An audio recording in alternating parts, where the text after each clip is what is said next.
Hello everyone, today I want talking about how detail your drawings. First you need draw gesture line, then line art. After this, again, you need redraft your line art. Each layer you drawing make it more detailed and detailed. This idea I take it from another after, which they draw it with first gesture line, then line art. After this, they again redraw it their line art.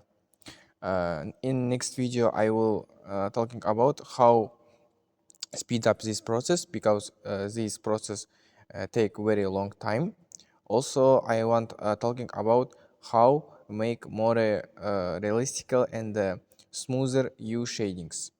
Goodbye on my next video.